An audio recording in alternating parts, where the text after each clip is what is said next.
What's up, everyone? Welcome back to After the Storm. This is the Canes game review for game number 45 of the season, a 6-0 Carolina win over the Boston Bruins.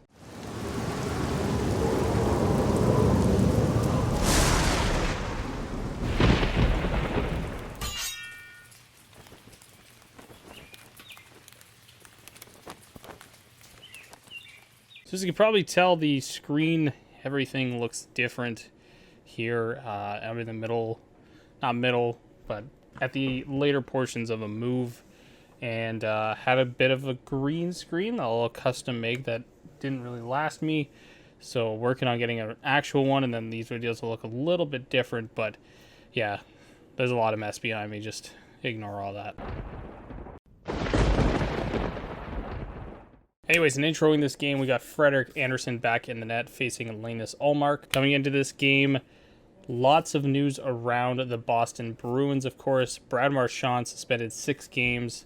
He's appealing that suspension for maybe one of the most ridiculous plays I've ever seen a guy argue about. And he just punched a goalie, Tristan Jarry, in the head and then high-sticked him afterwards. I don't really know where he is saying he shouldn't be suspended this many games, but that's just Brad Marchand. Bergeron not in for this game either. The captain is out. And Tuukka Rask announcing his retirement earlier in this day.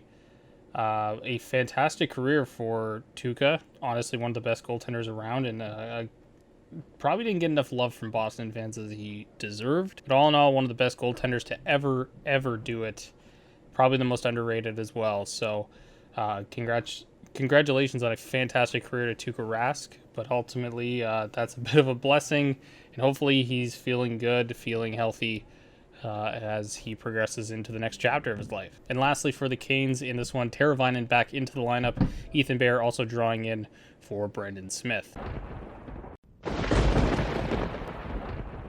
The physicality in this game kicked off the first period. Necas absolutely got destroyed by Charlie McAvoy. Necas retaliates on McAvoy here, sending the Bruins to their first power play of the game. Freddie would make a few huge saves on this power play, namely one on Craig Smith, and Carolina would kill it off. And almost immediately after, Ian Cole, high-sticking penalty. This guy just loves going to the box. Boston, their second power play, not a whole lot on this one. Carolina kills it pretty easily. Trent Frederic then with a cross-checking penalty, I believe in the offensive zone for the Bruins, so Carolina gets the opportunity to go on the power play. Teravainen coming in from the left side circle, rips a shot, a rebound from Vincent Trocheck. He corrals the puck and gets it past Linus Ullmark. 1-0 Carolina. Right out, almost on the center ice logo, McAvoy lines up Aho, drills him nice shoulder-to-shoulder check. It's certainly a clean one. Aho just not looking up enough on this play. Tony DeAngelo takes exception to the play, goes ahead and fights Charlie McAvoy after this one. So what I think would be considered a rallying play here. Not really necessary to fight here, but ultimately didn't cost the team, kind of rallied everybody around. And Tony's really been that guy so far this season that as the emotion in the game picks up, he picks up his play. Andersen would make another couple huge saves here. First one on Nick Foligno, and then the rebound by Trent Frederic. Connor Clifton, interference on Jordan Martinook. Carolina back to the power play. Teuvo Teravainen would take a hooking penalty on Erik Haula here, the former Carolina Hurricane, sending us to some 4-on-4. Boston to their third power play of the period and the game for about 57 seconds here, but Carolina kills it off. And off the face-off, Pasternak, high stick on Martin Necas. Carolina back to the power play. Trocheck with a bunch of chances on this man advantage. Somehow the puck stays out, and that is how we end the first period. It is 1-0 Carolina. And opening up the second period, still on the power play, Boston kills it off. And then a broken play in the slot, Svechnikov getting the puck, shooting it. It hits somebody in front. We thought maybe it was Trocheck. Looks like it was one of the Boston defenders in front of the net. Gets through, kind of elevates on Ullmark. It looked like he probably was expecting it was going to be a lower shot. Gets way over his shoulder, under the bar. Carolina leads 2-0. And as this game kind of started to slow down, it really became, a neutral zone battle and then a goal, or a neutral zone battle and a really good chance. But it the game really did slow down after the first period. After all the penalties, the refs really let them play. So a little while after the Svechnikov goal, Martin Necas comes in on the point, shoots for a rebound. Aho right there buries the rebound. It is 3-0. Aho's 20th of the season. And on a crazy sequence, Nino Niederreiter with a chance hits the side of the net on an open net. Jordan Staal still hunting for a goal here. Gets 2 chances at it. Jesper Foss comes in. Nice dish. Nice, great awareness. Could have just turned and fired this right into a body. He didn't. Instead drops it to Brett Pesce. Pesce with a nice curl and drag. Load up. Fires it past Allmark. And it's 4-0. And that is how we'd end the second period. Carolina in a commanding lead, 4-0, heading to the third. And opening up the third period, Foligno powering to the net, hits his... He pulled up on this play, I should say. I'm not going to blame Nick Foligno. I thought this was an excellent power forward move. Can't hit the goalie like that, unfortunately, for his sake, because he probably would have scored here. Now, there's a couple aspects to this play. One, Foligno let up, so that's pretty good. He could have went in and just absolutely bowled over his former teammate in Frederik Andersen here, but he chose not to. Nice play, nice respect level shown to pull up there. Watching this one back, and this is kind of what shocked me here, is if you actually look at the play, Foligno comes in, carries the puck on his backhand, shields it off, goes right to the net, and then when he shoots the puck, it actually just hits his knee and goes past Frederik Andersen. And to me, the physicality or the physical aspect of Foligno hitting Andersen may not have affected this play. It's actually tough to read. It's a tough call. It's a very, very gray area on this one. But in my mind, this probably should have been a goal. And it's really just because, the puck hit off Foligno's knee and into the net. It didn't look like Foligno hitting Freddie made any difference to this play. No goal on the ice. It's waved off. Cassidy then challenges it for Boston. It's also called no goal. Carolina heads to the power play after the failed challenge. And at this point of the game, Bruins were gassed. They looked disinterested in playing the rest of this game.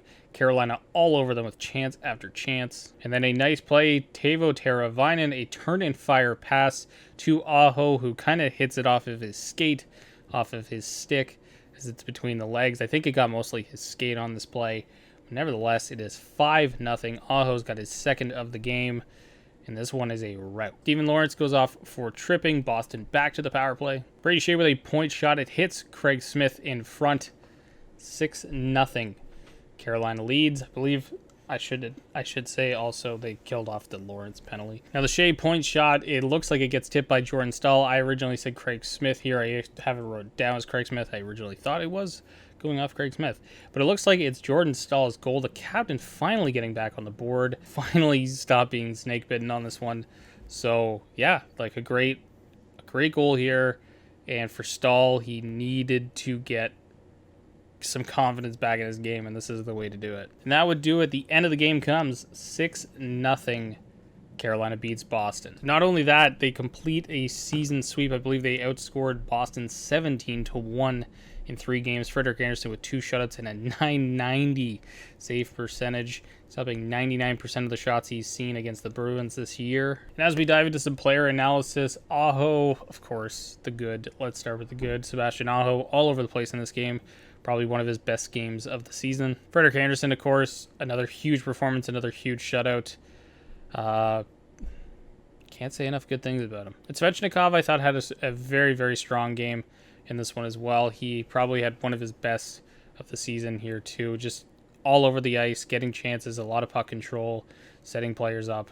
He was fantastic in this one. Some average players in this one. First off, I had Necas in this category just because to me, he didn't have a strong game. I thought he was fighting the puck a little bit. At times, he was, gets hit early on, takes the retaliation penalty, and yeah, it happens. He's an incredibly skilled player, and sometimes he runs into a team that shuts that down. So, an average game from him, I thought he still had played pretty well. The other average one I had was Ian Cole.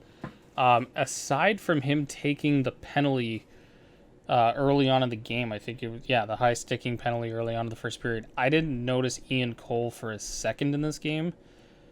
And yeah, he was just unnoticeable. No bad players for Carolina in this one, of course. I thought everybody played pretty good. And as for the Bruins, I usually like to highlight a player, but I don't know who the hell I can highlight for the Bruins in this one, like, at all. Like, nobody was good. So yeah, I'm going to go ahead and not actually highlight a Bruins player. I think that's the first time probably this season that I've gone ahead and not highlighted anybody here.